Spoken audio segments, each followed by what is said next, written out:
Assalamualaikum warahmatullahi wabarakatuh. Perkenalkan, nama saya Fitriana dari Prodi Matematika semester 3. Di sini saya dari kelompok 10 akan menjelaskan materi mengenai mengembangkan media presentasi berbasis TIK. Teknologi Informasi dan Komunikasi atau TIK telah menjadi salah satu faktor kunci dalam transformasi dunia pendidikan.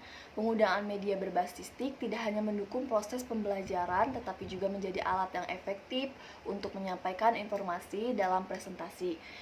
Presentasi berbasis TIK memberikan kemudahan dalam menyampaikan materi secara visual dan interaktif, sehingga audiens lebih mudah memahami dan menyampaikan informasi yang disajikan.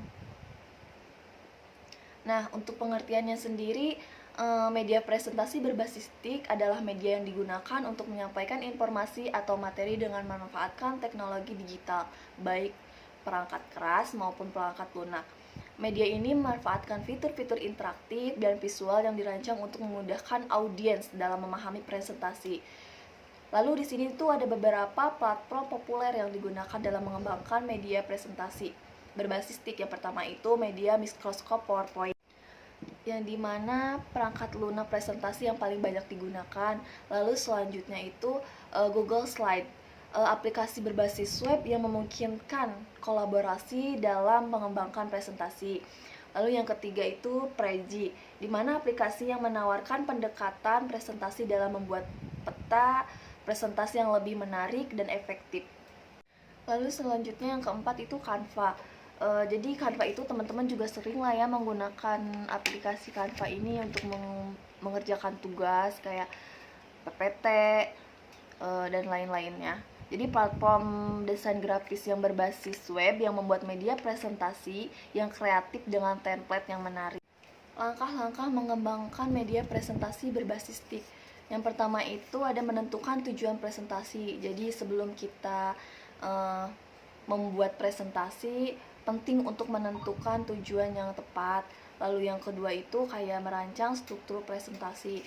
Jadi tentukan dulu kayak kerangka struktur presentasi mulai dari pendahuluan, isi hingga penutup. Lalu yang ketiga, memilih alat atau aplikasi yang tepat.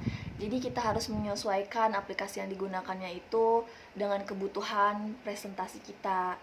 Yang keempat itu menggunakan elemen visual yang menarik.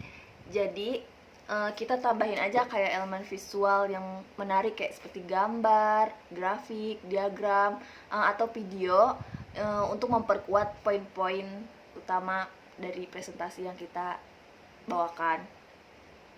Yang kelima itu menghindari overload informasi.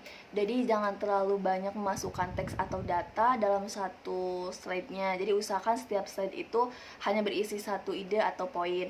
Yang keenam, memanfaatkan fitur interaktif. Jadi gunain fitur-fitur seperti animasi, transisi agar lebih menarik. Lalu selanjutnya yang ketujuh, melakukan uji coba dan evaluasi. Jadi lakukan lagi uji coba dan evaluasi untuk memastikan semua elemen bekerja dengan baik. Lalu selanjutnya, pentingnya menguasai media presentasi berbasis TIK dalam pembelajaran. Penggunaan media presentasi berbasis TIK sangat penting dalam proses pembelajaran karena beberapa alasan. Yang pertama itu untuk meningkatkan keterlibatan audiens.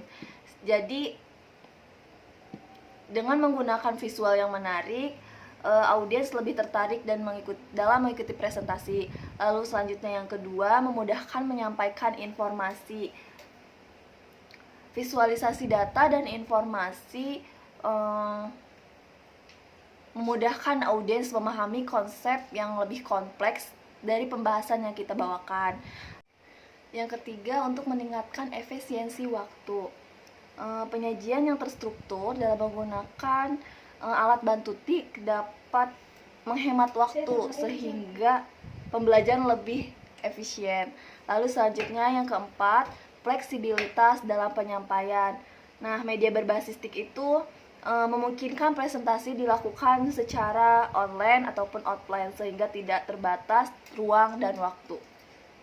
Mungkin cukup sekian penyampaian materi dari saya, kurang dan lebihnya mohon maaf. Wassalamualaikum warahmatullahi wabarakatuh.